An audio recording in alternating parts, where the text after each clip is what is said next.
All right, everybody, let's give this a shot. This will be our first episode of the League podcast. I've got AJ and Joe standing by, ready to go. Let's go ahead and pop in here with them. Hey, fellas, how's it going? Going pretty good. How about you? Not too bad, man. You here, AJ? You ready to go? No, no, yep, I'm here. I'm ready.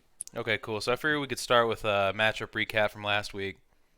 A couple of the closer ones were Crawford and Joe, I believe. Me and Stephanie Gallo obviously went to Monday Night Football. And then I think that's like the only two that were super close now that I'm looking at it. Because it looks like Tyler had a pretty sizable blowout on Wally. Wally had kind of a down week with Tyree getting hurt, and I think a couple other things bounced Tyler's way. But yeah, it looks like Crawford finally had a big week, so he got his second win. So that'll put him at 2-3, I believe. And then obviously it looked pretty good for me, I think, until Sunday night kind of didn't go my way. Obviously, Lamar had kind of a down game. They missed on a few deep shots on consecutive plays. And then obviously going into Monday night, I definitely didn't expect Josh Jacobs to have 30 plus. That definitely hurt. Yeah, he And was running hard. it's crazy. If you would have told me going into that game that Devontae Adams would have dropped 27 and had like those two deep ball touchdowns, I just would not have believed that I would have lost. But yeah, you guys got any thoughts on the matchups from last week or anything that kind of stood out to you? Didn't Gallo have two players going on Monday night, or was it just Josh Jacobs? She had Jacobs and Mahomes going And Monday night. Mahomes too. Okay, that's what it was. I got you. I was thinking that yeah, she had more than one guy going, but yeah, that's pretty brutal. I mean, I think AJ feels my pain a lot in terms of coming off of a week where his team dropped a game to one of the teams with the lowest points totals in the league. I mean, I know it just leaves a bad taste in my mouth, on my end, and I'm sure that AJ's probably feeling the same thing. Oh yeah, yeah. It was a bad one, but you already know that Aaron's like my kryptonite with this. Every single year, doesn't matter how bad. I I was could gonna have say what a two wins, kryptonite and it's to always have. against me. Yeah, two wins always against me. Yeah, of all the people that could be your kryptonite too, the man that's in the league chat tilting every single week talking about retiring from fantasy football, and that's the guy that somehow has your number every year. It's kind of goofy how that works out. Yeah, I'm the get right game. Right, right. I even tried to leave out the name change bet to try to help my cause, and it didn't work. Yeah, it's funny how that works though. So, kind of moving forward to you guys want to do power rankings next? Do you want to do kind of like what do you want to do trade analysis? What sounds good to you guys? we can do power rankings. I don't care. Okay, so You want to go from the top to the bottom, or yeah, let's work top to bottom. and are we basing this like is this a combination of like wins and like going forward, or Yeah, I mean like are we? it's subjective, right? So like win loss definitely has to matter, I think somewhat, but obviously Right. points for is the end all be all, I think. So That's gonna be the only thing we can do. yeah, so I mean I Pretty think much the entire group is 3-2 or 2-3. yeah we have such a big clump of 3-2 teams. I mean there's literally six of us that are 3-2, and obviously Tony's the pretender among that group, but we have six of us that are in a huge clump at 3-2, and then I think there's like three teams that are 2-3. So there's such a huge Yeah, I'm clump the that are only within a one who game of each other that I think I'm the only team that doesn't have a record of 2-3 or 3-2. So yeah it's uh, everyone is like still like even like based on wins and losses is still contending at this point. I mean, I know that if there was like like several like or like one or two undefeated teams or whatever, I'd feel a lot worse about my predicament right now because I would basically be only going for the bin seed at this point. But everyone is like within like two or three games of where I'm at right now, and I'm obviously in sole possession of last place based on wins and losses. You're 1-4, right? Yeah, I'm 1-4 right now. It's a pretty good spot to be 1-4 this year. Yeah, I would agree. I mean, just based on the way everyone else is teams that broke or whatever. I mean, yeah, as far as being 1-4, I think I'm in a pretty as good of a position as you can be in for being 1-4. Especially with some of the injuries and things that have broken my way, in this league in the past couple weeks. I mean, I picked up Melvin Gordon for I think $8 and then Javante blew out his knee, so I got a starter out of that. Then I had I drafted Ken Walker the third. You don't have Mike Boone. Do what? So you don't have Mike Boone. I got. Oh yeah. I don't have that upside, but Yeah, no, the real RB1 for the Broncos. We all know it. So I guess we can go ahead and talk about then, though. I think the big winner from the week, and obviously not as far as matchups go, but as far as injuries go, I think you're looking pretty. You look a lot better after that week, right? Rashad Penny comes out, looks really good in the first quarter, and he breaks his fibia, or fibia, or is it tibia? Anyways, he broke his leg. He's out for the year. So you've got Ken Walker now. Obviously, that's going to be at least a high-end RB2 probably, and then you also got. You also got the injury news of Damian Harris going out for at least probably a few weeks with that hamstring injury. So as the Ramondre owner and the Kenneth Walker owner, you come out of Week 5 looking pretty good after that. What do you think about your team going forward? I guess we can go ahead and kind of do some personal thoughts before we do power rankings. What do you think about your team going forward? Obviously, you've kind of started out a little rough at 1-4, but matchups have kind of played into that a little bit. What do you think about your team going forward and kind of what you expect for the rest of the year?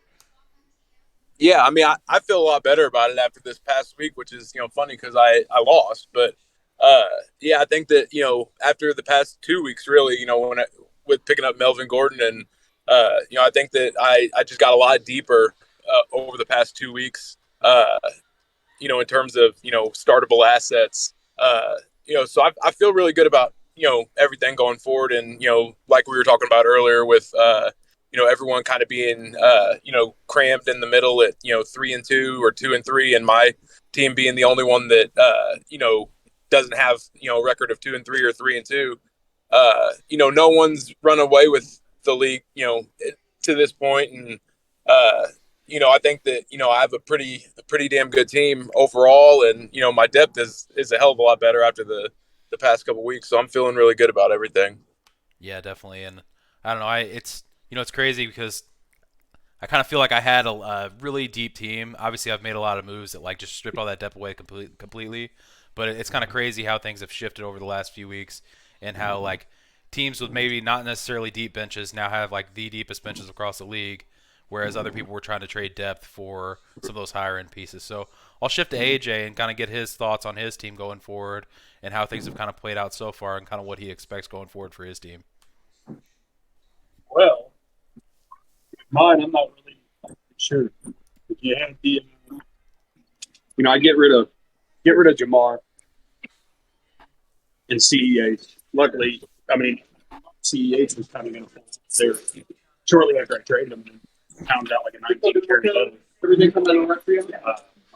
This last week for him wasn't great, but my receiver situation ever since getting rid of Jamar Chase, it's kind of weird. I had Drake London as a flex with Garrett Wilson, who is not liked whatsoever. Now that Flacco's gone, we'll get lots of fiber. I think I get lucky that he gets 9 looks every single day because I only pass the ball 4 times a game. Right. Running back. It's looking like I might be running out Benjamin. Now that I got rid of CEH, James Conner's always hurt. Najee can't do anything. Luckily, I made that trade and got safe. Yes, so I like my team a lot more after the draft than I do now. Yeah, luckily, I get Hopkins back next year. So obviously, you made the big deal trading Jamar Chase in a package, obviously with CEH for Saquon.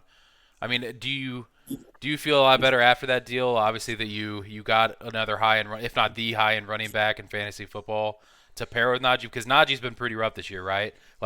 Do you expect that to turn around with Najee, and do you expect him to get that back to RB1 status, or you just kind of think this is the new norm for the rest of the year? No, I think he'll have a good back half of the season. Now, obviously, you get You get Buffalo last week, you get Tennessee next week, and then you got Miami, and then you got Philly. And after that, it eases up with the mobility of Pickett, Kenny Pickett. He looked a lot better when Pickett went in against, somebody soft like the Jets. So hopefully when the schedule lessens, it gets a little better there. But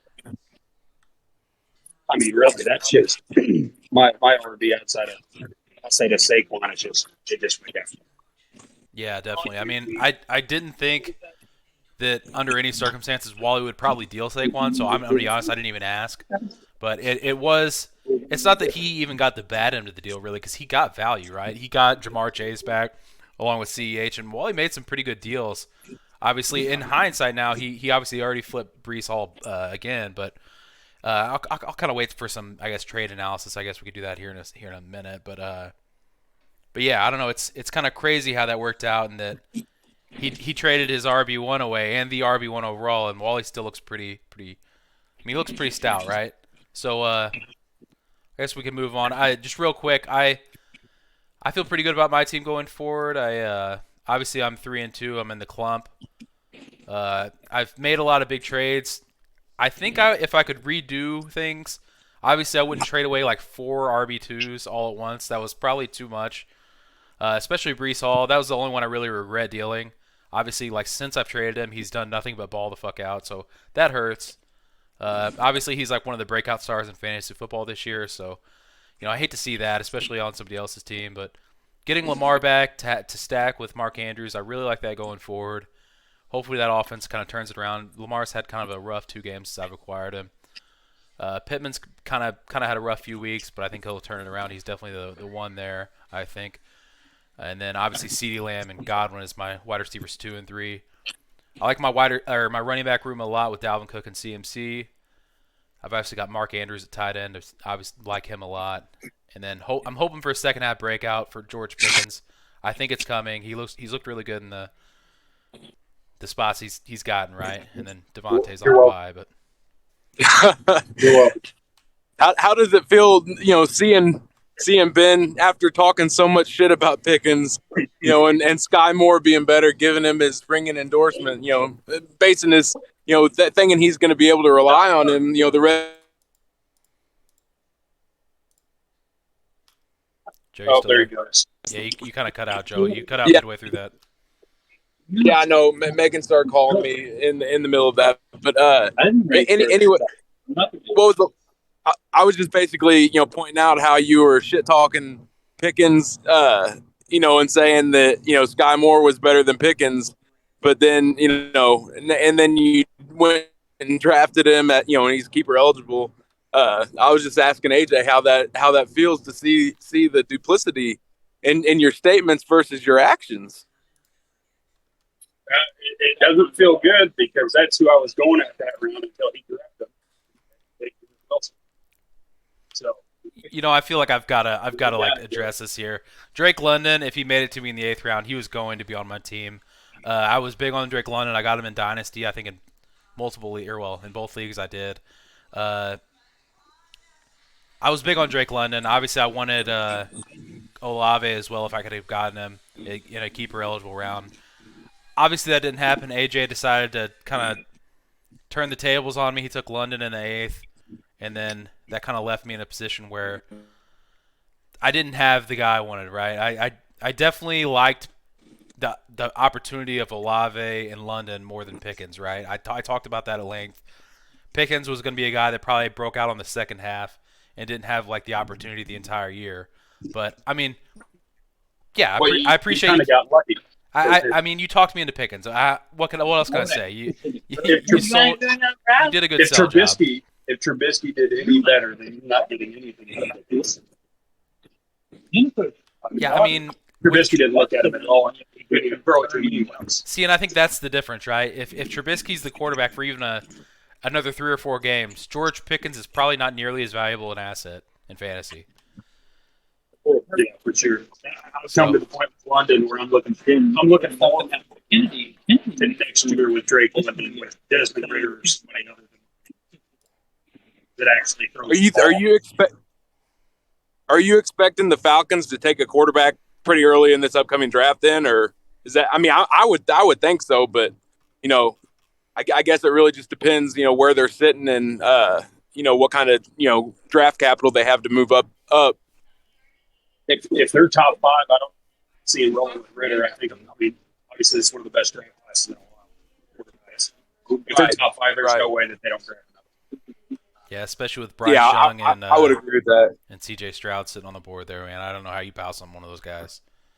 So Are both Bryce Young and C.J. Stroud coming out this year?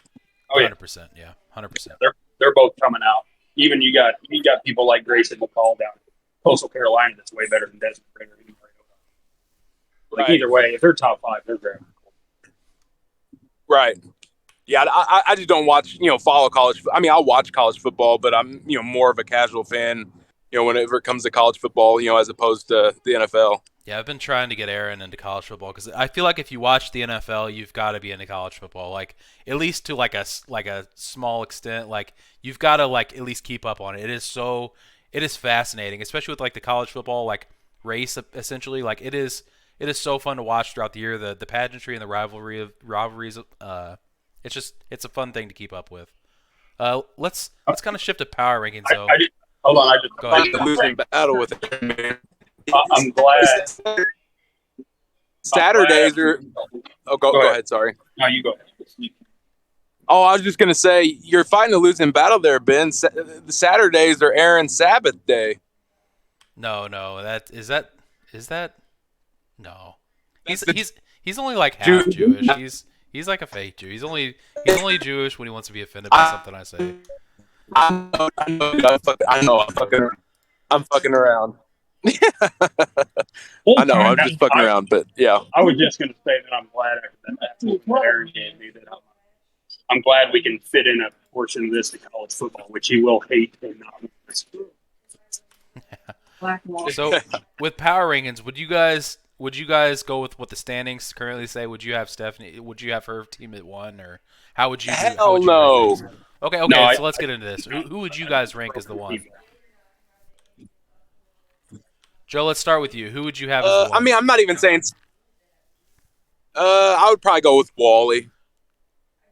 Okay, I mean he's right there in points for. He's only 10 behind. So. Yeah, I'm not saying anything about Wally or Gallo or anyone. I'm just saying based on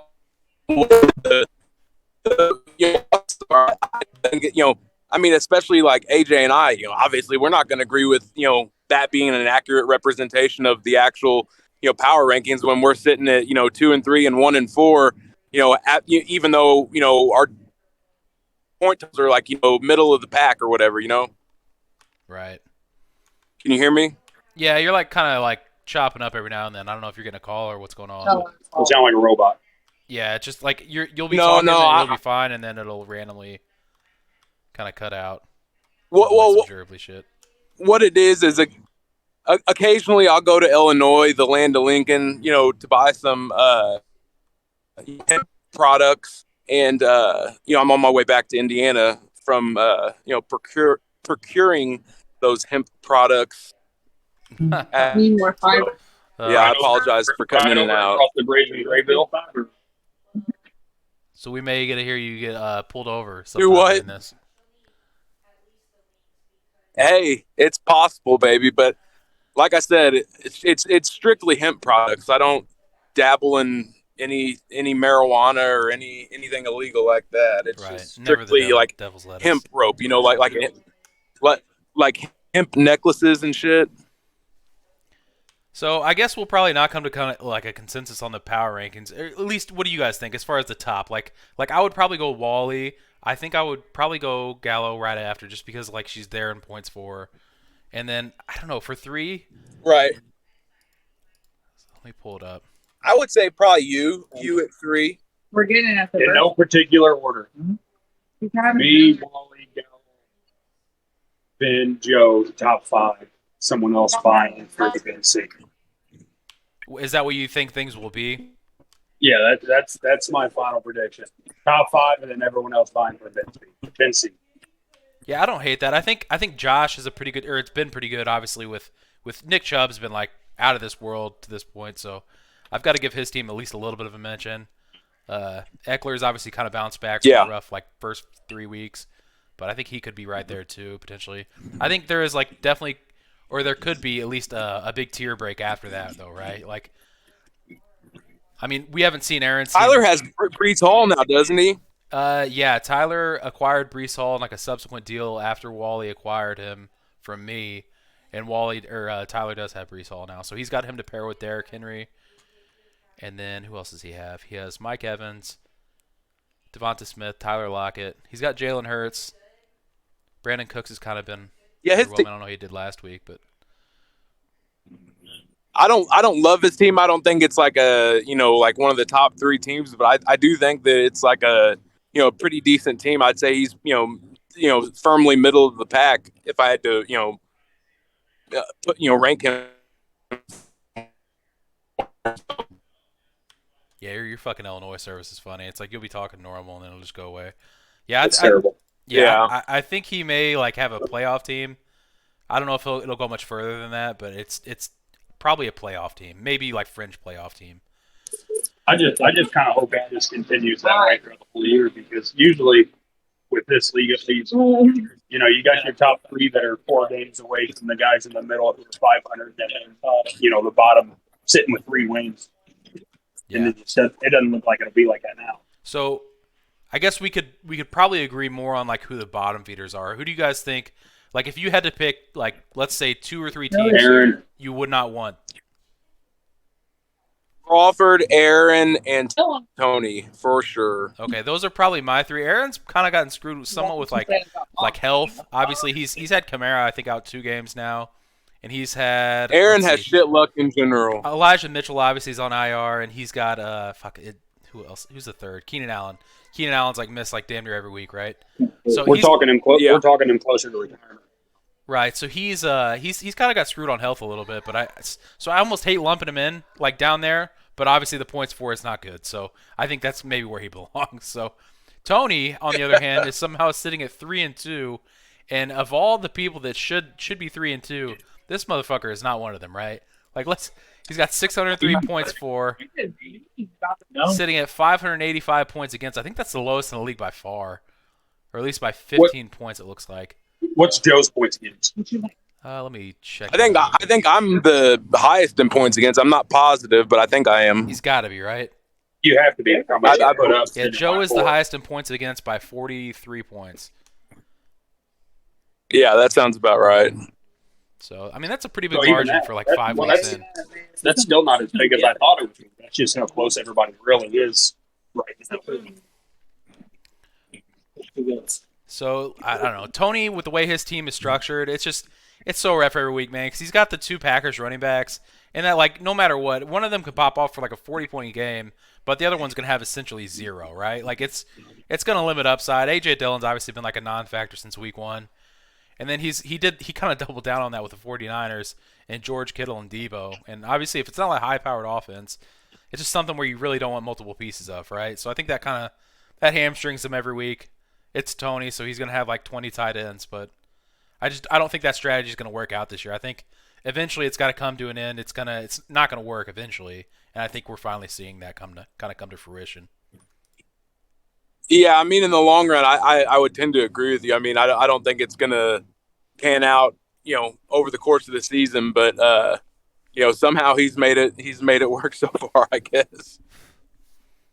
And he would obviously point to the championship he somehow won. I literally still don't understand how this man won a title in this league, but he did. And now that was the year. The year he won it was the year that he drafted 47 tight ends, right? I mean, he does that every year, but just it's a matter of how many. He lowered it. He lowered it a little bit this year. He only drafted 12. It's funny because he took Kelsey in the first, and I knew he would do that, but then he took Kittle in the 4th or 5th still. I don't know. It's such a Tony move. I don't know. It's like a meme, but he's just so committed to it at this point. Listen to any fantasy policy against the world. They will tell you how stupid you are. Somehow he wins. So, okay, we kind of – what do you guys think about, the big trades? I know there have been a lot at this point, but what are your thoughts? What trade stands out to you the most as, a railroad? What do you guys think is, I don't know, what do you think the team layout or what do you think the fallout is from these big trades, right? Like AJ obviously traded for Saquon, got rid of Jamar Chase and CEH. I traded for Lamar and Dalvin Cook. Joe, I don't know if you've pulled out any big trade, have you yet? I mean, really, just the trade with Crawford, where I flipped DK Metcalf and Tony Pollard for Kyle Pitts. Okay, so it's not like a huge deal, but let me pull up the trade screen real quick. And then AJ, you had a deal. It wasn't as big, obviously, but you traded Zach Ertz for Gerald Everett, and then Gerald Everett subsequently did nothing. No, he did nothing. I almost expected it just to have that stack. And I'm looking more at with that trade. I was looking more at my RB2 spot. If Najee can't pick it up, James Conner starts scoring touchdowns. I'm definitely not going to have James Conner and DeAndre Hopkins. Yeah. And then Tyler and Wally last week. Tyler dealt Amon-Ra St. Brown for Tyler Lockett and Breece Hall. Obviously, that worked out pretty well for Tyler because Breece Hall finally had his monster breakout game. Yeah, that's what I was going to say is I don't know if I would say he got railroaded because Amon-Ra St. Brown is a really, really nice player. But I think that, Wally got the worst end of that deal, with Tyler, just based on the fact that, running backs, I guess there are quite a few, elite running backs, but, I don't know, just with the, the value at the position, where running backs are, inherently more valuable than wide receivers, for the most part. I just think that that was a mistake to trade Breece Hall away. Hindsight's always 20/20, though. Yeah, I mean, especially with this year, where it's like anything I've seen with statistics show that running back production is down. I think what I saw was the biggest in production since like 2002, 2003. Yeah, I think somebody I saw like Breece, something like that. Right, the opportunity cost of netting a guy who. Well, at least in my opinion, it's probably at least a low-end RB1 at this point. What do you guys think about that? Like, rest of season, what do you think Breece Hall is? Yeah, I would say a low-end RB1. Yeah. Maybe mid, 6 to 10. Yeah. Okay. Yeah. That's about where I think I've got him. With it hurts with Breece because obviously I had him on my team. I was very big into Breece Hall. I was a believer. I very much liked his tape at Iowa State. He's a workhorse back. He's a 3-down runner. He's great at catching passes out of the backfield. So I loved Breece Hall, and it sucks seeing him like break out on somebody else's team. But so I kind of understand and feel the pain there that Wally's probably dealing with now. Obviously, seeing him break out on another guy's team. But what do you guys think as far as we can kind of like compare and contrast with Breece Hall? Would you rather have him rest of the season or Najee? I know AJ, that's something you're kind of. If you had to pick one of the two rest of the season, would you pick Breece Hall or Najee? No question. With Najee being on my team and to go somewhere else. So you would pick. I don't know if you said Breece. You would pick Breece? Okay, yeah, I was leaning that way too. Maybe. All right, let me try to find a better line then. Breece Hall or okay, I'm looking at like Breece Hall or like Alvin Kamara is basically like in the range I have. Okay, of those two, which would you pick? Or me or AJ? Joe, which one would you pick between Breece Hall and Alvin Kamara? I would go Breece Hall just based on the upside, the untapped potential and the upside, and the fact that he's gotten so much pass work out of the backfield, coupled with the fact that Kamara is had kind of a down year. I mean, he had a really nice week, this past week, but got over 100 yards. Yeah, prior to that though, he really hadn't done anything, and he had missed multiple games. So, just based on age and the untapped potential of Breece Hall, I would definitely go. I think I'd go Breece Hall over Kamara. So where do you think Dalvin is the rest of the season? 12 in that offensive best. It's hard because it's a great offense. I watched the game and it was weird how it worked out because Justin Jefferson had like multiple plays where he like got down to like the 1 yard line, and then Dalvin got the TD, which is awesome. I love that. But it's also like they didn't really ride him. You know what I mean? It wasn't really his drive. Like he basically got the touchdown, but it was Justin Jefferson that really got them there. So I don't. It's a good offense. So like you're gonna have that where where like they drive down the entire length of the field and he's really not a part of it until like the goal line. But that's kind of part of it though, right? Like Dalvin, he's a goal line back. He's got a nose for the end zone. I think he's probably like still a low end RB1. I don't think he's like really done a lot to like bust necessarily, but he's obviously like had that shoulder injury. He didn't really have the first like 3 games were not ideal. They weren't good. And I don't know. I think that he will still be a low end RB1 probably going forward. I'm not super worried about Dalvin. I mean, I don't know what do you guys think there? No, that's where I was going with it. Is I would take Dalvin right now heads up against Kamara. Yeah, come on. You would I would take Dalvin over Kamara. I might take Brees over Dalvin. You said Dalvin over Kamara and then Brees over Dalvin? Yeah, because I already said, I take Brees over Kamara. Yeah, I hate it, but I think over Dalvin too. I think I would probably take Brees over Dalvin, or it's very close, which hurts because I could have obviously get both. But yeah, I think I definitely agree with that. Joe, what do you think there? Yeah, I would lean. I mean, it's really close for me, but I would lean Brees Hall over Dalvin Cook. Based on Dalvin's injury history, and I know he's I know he's been playing through the shoulder issue or whatever, but I mean, it does cause him to miss drives and miss time during a lot of the Vikings games. And then just like I said before, with the obvious upside of Brees Hall, so I would lean Brees Hall there. Yeah, so well, it makes it even harder because over in Minnesota they have an elite backup too, right? So they're okay sitting down on the side if they need to for a couple extra rests, where other places they can do. So if he's hurt or he needs that breather when they get down to the goal line, Madison can be that. Whereas other teams don't really have that, right? Like it's not like somebody that can just come in and plug and play. Almost like the Bears situation with Khalil Herbert and David Montgomery. Like they don't mind holding him out another week or two, right? If he's hurt, like they know that what they've got in Khalil Herbert as a backup. So yeah, I definitely understand that. I think I'd take Brees Hall in that situation over both of them, and that really hurts to say, man. But I think we're all pretty much in on Brees sliding. So, yeah. Let's see. Is there anything else you guys want to touch on, or any other segment ideas? I think we could go over some breakout. AJ, you mentioned breakout keepers, maybe that we've noticed could be pretty big next year. Something that we've seen early. I guess that's kind of predicting out the rest of the season as well. But any kind of steals that people really got, and I'm not even counting like a Drake. He's had some big weeks. I got him the second overall.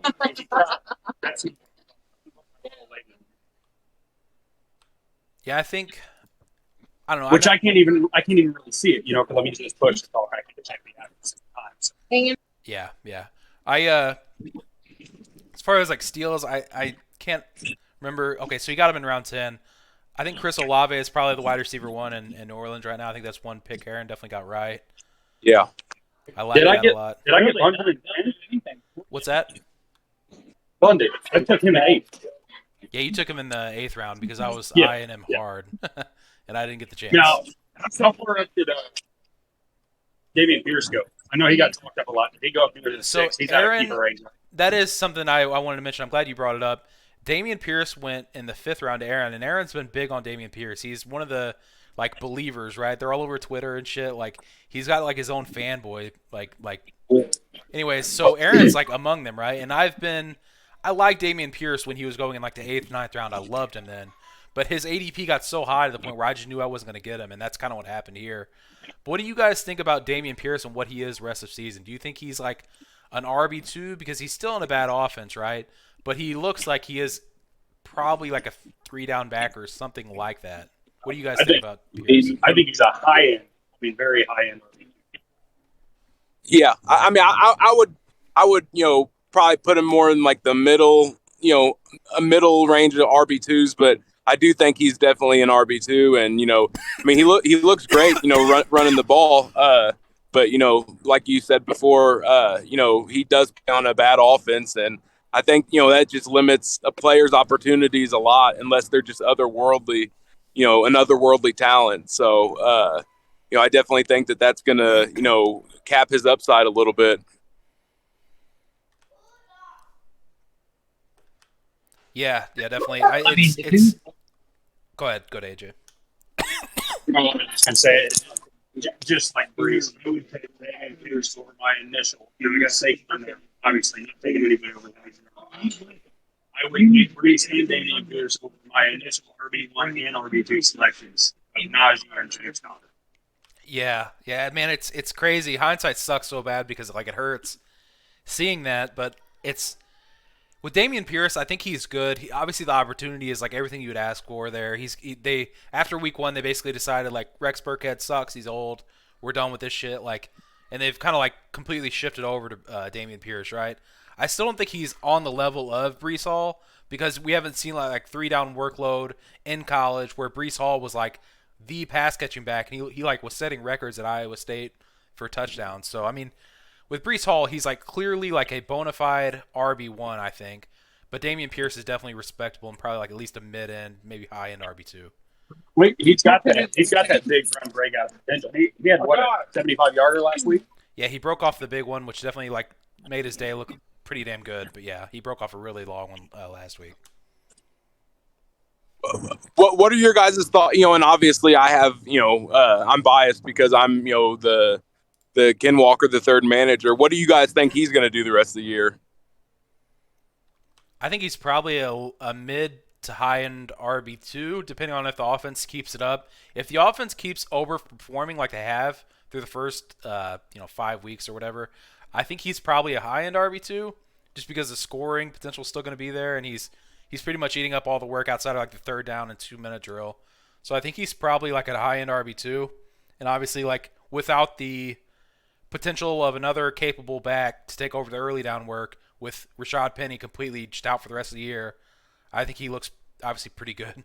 And it's especially with the keeper potential that you have baked in with him. That was definitely a huge like, what's the word?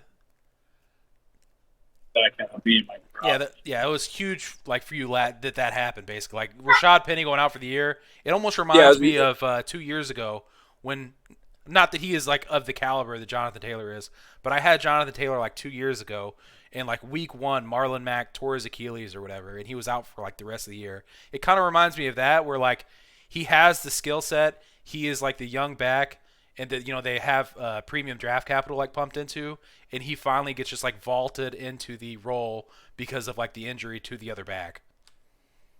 Yeah, I'm pretty excited, and with him especially just because he's a rookie, and we haven't really seen what he can do at the NFL level, but with a lot of my keeper picks, it's like some of these guys, like I like towards the end of when the trade deadline's coming up, I'm probably going to be willing to deal some of the my later round running backs, but it's a tough call to make just because you don't like a lot, like Miles Sanders, for example, he's not under contract next year. He's keeper eligible, and I think I forget what, I think it might be even the 8th round that I would, so I'd have to use up one of my, my first keeper pick next year to get Miles Sanders, and that might be worth it, but I just don't even know that he's going to be in Philly next year, let alone that he's going to be valuable, So it's kind of tough to, plan, my team, based on that, because I just have no idea, like same with Damian Harris. He's not under contract next year. And I don't expect him to re-sign in New England, but, I don't know where he's going to, sign, and I don't know what kind of value he's going to have as a result of that. Right. Sanders needs to be dealt, which it'll happen before next year. Sanders needs to be dealt with place without a mobile quarterback, and he'll be a running back one. Yeah, I agree. Yeah. He's got the and then you'll have a great 6th round pick with an RB and another, on another team.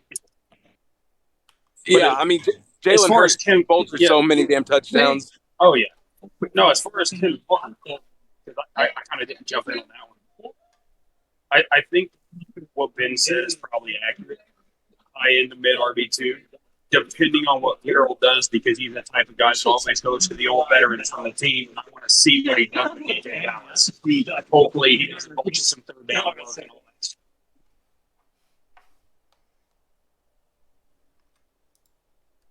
AJ kind of cut out. I don't know if he was in the middle of something. Yeah.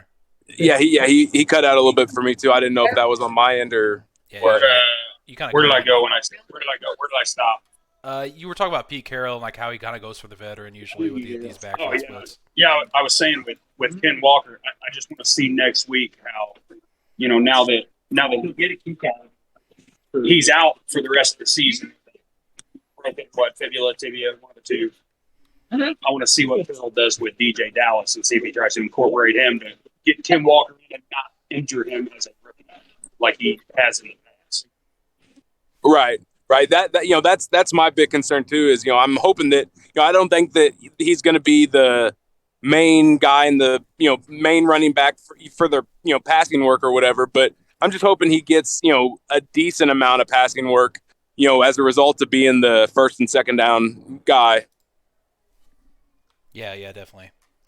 So, I mean, to handicap your keeper picks, probably for next year, Ken Walker's got to be one of them, though, right? Like, that's definitely something that's just set in stone. I mean, barring like a devastating injury to him or something like that, then yeah, I think that he's definitely going to be one of them. AJ, do you have any like early kind of like thoughts on like what you think your keeper picks are for next? Obviously, London's probably kind of written in pen as one of them, right? I mean, you took him in the 8th round. He's looked pretty. He's looked the part of like a wide receiver 1 potentially. Yeah, it's with what I've seen with Zach Wilson and Garrett Wilson, they don't have production. I don't think they'll waste one there unless that picks up throughout the year. As of right now, it's 100% it's Drake London, and it's going to be Drake London be a 6. I want to say DeAndre Hopkins would be an 8. When I get him back, I think I got D Hopkins at 2. Yeah, you have So, to discount the suspension. Yep. Yes, unless Zach and Garrett trying to build a connection there, the Wilson twins that don't look alike but have the same mother somehow, then it's probably London and D Hop. Yeah, I've got like 3 decent options at this point. I think mine will probably be Chris Godwin's probably penciled in as one of them. I think he'd be Jameis- 7th. You better keep Jameson, or else I'll be so pissed, dude. Yeah, Jameson Williams. Obviously, I took him like the 2nd to last round or some shit, something like that. Obviously, with the intention of stashing him and probably keeping him, just depending on how the Lions' offense looks and what his role kind of looks like in that. But I don't think that I don't know. It could go a couple different ways. George Pickens is going to be an option, right? It's depending on how big the breakout is, it's going to be an option. Yeah. So I mean that kind of remains to be seen. What are some other keepers from other teams you guys think that are going to be like kind of huge or huge values in hindsight? Like you mentioned earlier, I think Aaron got a great pick in Chris Olave. I forget what round he took him in, but I think that'll be a really nice pick next year for him. Let me think about that for a second. Aaron didn't draft Alec Pierce, right? No, I believe he picked him up, I believe. Okay. But say that would have been a guy keeper. I mean, a guy that's right there with a new quarterback. And there'll be a new quarterback again next year in Indy. I mean, Alec Pierce over the last 2 weeks has already seen the exact same targets here thrown to and right. They're pretty much splitting targets in like what is kind of been a pretty bad offense, but hoping it kind of turns around. I'm kind of going down the list here. I think looks like Wally has potentially a pretty good one in Romeo Doubs, depending if he kind of separates himself as a wide receiver 1 in Green Bay. It's still kind of like up in the air as what's going to happen there. If it's maybe just a wide receiver by committee going forward, but he got him in the 14th round, so that could be a screaming value if Doubs. I do think it's going to turn out to be a great value because Christian Watson's injured again. Yeah, so and Watson's been kind of the guy where he's dropped a couple of deep balls, and Rodgers kind of had him in the shit house to where maybe it doesn't really happen this year. You know what I mean? Like maybe he's not the guy this year. They obviously put the 2nd round draft capital into him, but all the training camp hype and all the reports were pretty positive about Romeo Doubs, whereas they really weren't about Christian Watson coming into the year. Well, with Watson, it's because you got to build that rapport with Rodgers, and Watson hasn't been able to do it. Right. He's not going to put you in that role right away if he doesn't trust you, basically. Yeah, Dobbs is set. So, do you guys think that Aaron Rodgers is going to play beyond this year? Like, do you think he'll be back next year? Got to see if he gets pissed off during the draft again. Yeah, I don't know. Yeah. He made a comment, I think it was like a week or 2 ago. He said something like he doesn't need to play football. Like, depending on how these like young receivers develop, basically could like determine whether he like plays going forward. So I don't know. I don't know if he says that kind of things to like elicit a reaction because he kind of knows that fans are going to be like super responsive to that. So on one hand, it's like how does he not continue to play, especially because he still has the ability, I think. So I don't know. I think he probably plays at least one more year after this, but I mean we'll see, right? I mean, I would definitely lean that way, but he's one of those quarterbacks that I could see, him getting pissed off at like the off season that the Packers have, and choosing to retire or asking for a trade or something. I mean, he's just a very high maintenance quarterback, like for the franchise to deal with. Oh, definitely. Well, the way Rodgers talks on a lot of these podcasts that he gets on, he's the type of quarterback I could see walking out week 8 and not coming back to. Yeah. Yeah, he definitely postures that like he doesn't give a shit. I just wonder how much of that is like real. You know what I mean? Like, I don't know. He's definitely like a different guy. He's not like any other normal quarterback, but I don't know. It's hard to really walk away from the amount of money he's got on the table, right? I think he's under like he's still got two or three more years after this, right? I think 2 maybe. 2 more. Yeah, I'm pretty sure they do have him locked up. If he's as serious about winning the Super Bowl as he claims to be, he should be taking the Tom Brady approach and taking a fucking pay cut to allow the Packers to, sign, more talent elsewhere. I think I could be wrong about this, but I believe Rodgers is one of the highest paid quarterbacks in the league, annual salary or whatever. And I'm not saying he's not worth it, but it's just if another Super Bowl win was his, overarching goal, then I think that would be, the obvious way to, or the right way to go about it is to take a pay cut and to get more talent around him, on the rest of the roster. Yeah, and I understand his kind of frustration with the draft thing. You know what I mean? Because like they basically have A.J. Dillon, who's sitting for the most part on the bench, not doing much. He's getting like sporadic work here and there, but like you don't really need too high in running backs.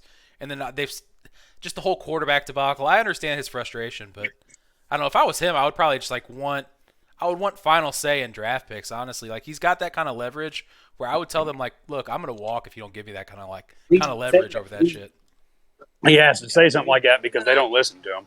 Yeah, I mean, clearly he's had like a disconnect with the front office and like Gutenkirst or whatever. So I mean, their backup. What was he? He wasn't a first-round pick, was he? No, Jordan Love was. He was like in the end of the first round. They traded. I think they traded back up in the first to get him. I think. So the quarterback that they traded up to get is going to end his rookie contract without stepping on the field. Yeah, I mean, if Rodgers stays, then yeah. And I mean, what's crazy about that too is like the way you win in the NFL, at least in this day and age, is you have a quarterback on that rookie deal playing. On the rookie deal, yep. Yeah, because like you can afford that discount to like. With that discount, you can afford to go out and like spend a lot more money at these other positions and like pay a premium for them, basically, right? Until you get that quarterback that you have to lock up on like the 4th year of their rookie deal, and you've got to like lock them up to the long term extension. So it's kind of dumb how they've handled that they drafted a quarterback to sit and do nothing, and they're literally going to miss out completely on the rookie deal, and he may end up walking after that. Jordan Love may go play somewhere else. Well, and the whole point of taking NFL teams really put an emphasis on taking the quarterback in the first round so that they can get that 5th year option. I mean, what are they going to do whenever his 5th year option? They have to make a decision on that. Are they going to pick it up and pay him out the ass to sit on the bench, or are they going to fucking let him walk? Jordan Love's going to Indy on the cheap. Man, that would actually be ideal, honestly, as a landing spot. They need a quarterback. I don't know and if they're going to take like a project, but hey, that'll be a cheap. It's better project than Wentz and Ryan. That's not a project. That's just a. I mean, that's a patch basically. Yeah, that's a walk to the cemetery. Yeah. Yep. So is there any other like segment ideas you guys have, or anything else you like want to address, or anything going on in the league right now? Not really. I was just gonna agree with AJ and just point out how bad the fucking Colts have been on offense. I mean, I don't think any of us were expecting that. I mean, I'm not saying that I expected them to be a top 5 unit, but they have the pieces there, and then in years past they've I think that they're banged up on their offensive line or whatever. I could be wrong about that, but I'm pretty sure they are. But just the talent that they have there, they should be a lot better than they've been. I really hope that they turn it around as the Jonathan Taylor manager. I mean, it's going to be pretty brutal if they don't. Yeah, I've got Pittman in multiple leagues, and then obviously I just traded for Jonathan Taylor in Tyler's league. So They have to turn it around, or my money's lost. right. I mean, they've got to. It's They're got going from Rivers to Matt Ryan. I thought that was an upgrade. And I it got wasn't. my money on them to win the division. And Rivers looked like the better quarterback, maybe. Like He definitely was. As washed as Rivers was when he went to Indianapolis, he looked like the better quarterback. Yeah, Ryan looks lost. Yep. Another like kind of crazy thing with the NFL this year is how bad the Broncos have been, man. Like in prime time, every single game, it seems like every week they're in prime time somehow, and they just look like complete shit every single week. Russell Wilson has not his. It's crazy to me how badly he's looked in his debut, with how much hype was surrounding the Broncos and him in the offseason. I feel like that's the story of the football year so far. Is like how flat they've come out looking. Yeah, it's been bad. Luckily, he only looks at Cortland Sutton, and I didn't use the Jerry Jeudy keeper because I was deciding this year to either use the Jerry Jeudy keeper or go after Cortland Sutton. I made the right decision. Yeah, I heard camp reports saying that Sutton was kind of like the apple of Russell Wilson's eye. I definitely agree with that. That Judy's like the speedy kind of downfield threat, but Sutton's like the one that he's like the safety valve, right? That he's always looking for on third and long, stuff like that. I'll give you a bigger talk of the year, and it's not about a team. It's about Amazon Prime and how quick people are going to stop paying for their subscription when they keep putting these bullshit Thursday night football games on. Yeah, no kidding. I mean, there's no way I'm turning that game on. Yeah, I mean, I'm a Bears fan, and I'm not looking forward to it. I mean, it's going to be a shit fest. And who's the second team? The Commanders. Man, you talk about a stinker. Bears like versus about Wentz. as bad as you can get. Wentz will throw 10 times more than the Bears, and they might have the same pass yards. Yeah, it's kind of absurd when you put it like that, but it's probably true. Who do you guys think is going to win that game? You know, I'd probably like handicap it for the Commanders. For the commies. Yeah, I was gonna say probably the commies, just because the Bears are so impotent with the passing game, and it really does hurt, right? Like the DBs can cheat up, they can like kind of like help in the run in a way that like it's not good like for your overall like cohesive unit as an offense to have that, and it's like Fields has looked good in spots. Like last week, I think he made one or two throws where I was like, man, that looks pretty good, right? Like they need to do that more often. Like maybe leave your Ohio State bias out of this. Man, okay, hold on. I do love Justin Fields. I'm a truther, but like if you get him in play action, you kind of move him around, get him out of the pocket. He's made some plays, especially last week, where it's like, man, that looks like an NFL throw. Like that looks like he could be the guy. But, I mean, we'll see. They've obviously committed to running the ball like a shitload this year, so it's kind of hard to evaluate him fairly, I feel like. But obviously he has no weapons either. It's kind of unfair to him in the sense that he's got Darnell Mooney, and that's literally fucking it. You know what I mean? Like, well, I don't know who the Monty owner is, but it's Crawford. Crawford. Okay, so when Montgomery is healthy, Crawford will hate it because what the Bears should do is get Khalil Herbert more touches. Yeah. Yeah, I mean, Khalil Herbert has looked great whenever he's gotten the opportunities. I mean, what are they, 70-30 on a split? I don't think it's that drastic when they're both healthy. I think Montgomery's still the guy. Like, because when Montgomery's been healthy, he's definitely gotten the run. It's just a matter of he's not been healthy for like 2 weeks now.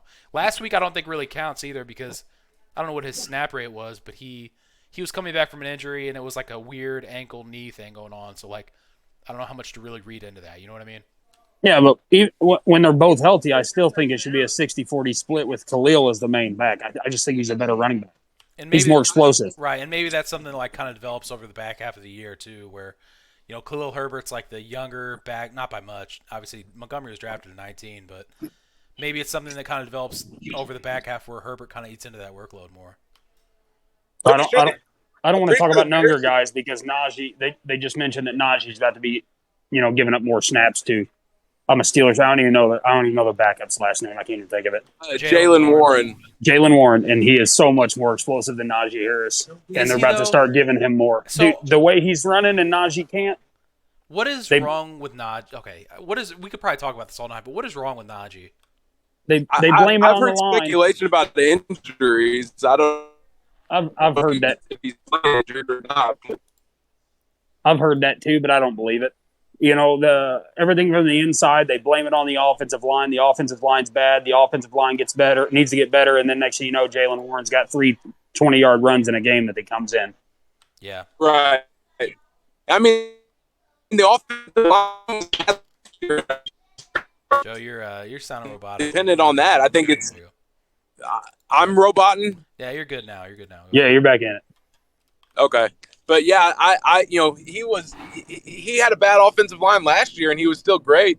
Just based on the volume and getting so many dump offs from Big Ben. That's I think what it that's was really the dump offs. Yeah. the key. Yep, I think that's the key. He tries to see Najee's a good running back that's not super explosive. He tries to play that Le'Veon Bell style, wait for a hole to open, hide behind a back type of thing. That Le'Veon Bell did great, and Najee can't hit that hole with acceleration like he could. Yeah. It is kind of crazy, the drop-off from last year, though. Najee was obviously getting all the opportunity last year, and it's just like for whatever reason this year he's been – I haven't watched Steelers games, but he has been super, super not productive. I've watched them all. Don't actually start watching. Kenny Pickett looks good. Yeah, I mean, I've got Pickens, so I've got a reason to watch now. I may actually tune in. I don't care that he didn't throw a touchdown against the Bills and they got beat 35-3 or whatever it was. A lot of drops. There was 4 different drops by Deontay Johnson, a couple drops by other people. I mean, Kenny Pickett had 347 passing yards with no touchdowns. Yeah, that's wild. I mean, nobody's done that to the Bills all year.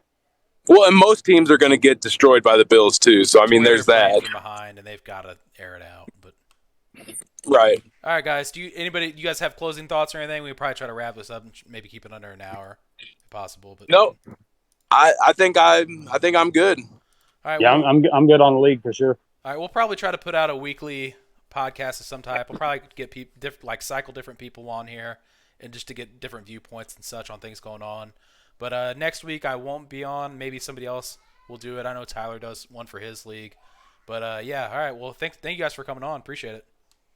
No problem. It's good talking. Yeah, thanks. That was fun. All right, guys. You guys have a good Bye. night.